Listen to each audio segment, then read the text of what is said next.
ভোলায় স্থানীয় জনগণের সহায়তায় বাংলাদেশ কোস্টগার্ডের অভিযানে অস্ত্র, গোলাবারুদ ও দেশীয় অস্ত্রসহ কুখ্যাত ডাকাত ফিরোজ জমাদ্দার এবং তার ৩ সহযোগীকে আটক করা হয়েছে।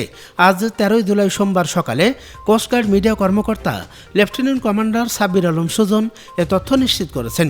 আটককৃতরা হলেন ভোলার দৌলতখান উপজেলার চরখলিপা ইউনিয়নের দিদারুল্লাহ গ্রামের মোহাম্মদ ফিরোজ জমাদ্দার, একই উপজেলার চরপাতা ইউনিয়নের কাজিরহাট গ্রামের মোহাম্মদ ফয়সাল, মোহাম্মদ ইব্রাহিম ও সদর উপজেলার শিবপুর ইউনিয়নের রতনপুর গ্রামের মোহাম্মদ কামাল।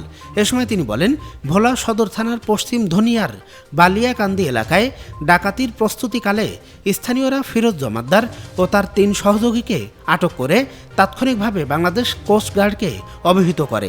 খবর পেয়ে রবিবার দুপুর ৩টার দিকে কোস্টগার্ড বেজ ভোলা ওই এলাকায় একটি বিশেষ অভিযান পরিচালনা করে। এ সময় ঘটনাস্থল থেকে একটি দেশীয় ১ নলা বন্দুক, ৪ রাউন্ড তাজা কার্তুজ, ৩টি দেশীয় অস্ত্র এবং ডাকাতির কাজে ব্যবহৃত একটি কাঠের বোট জব্দ করা হয়। পরে স্থানীয়দের সহযোগিতায় আটক ৪ জনকে হেফাজতে নেওয়া হয়। উদ্ধার হওয়া অস্ত্র, গোলাবারুদ এবং আটক ব্যক্তিদের বিরুদ্ধে আইনানুগ ব্যবস্থা গ্রহণের কার্যক্রম প্রক্রিয়াধীন রয়েছে। এ সময় তিনি আরও বলেন, দেশের আইনশৃঙ্খলা পরিস্থিতির স্থিতিশীল রাখতে ভবিষ্যতে এ ধরনের অভিযান অব্যাহত থাকবে।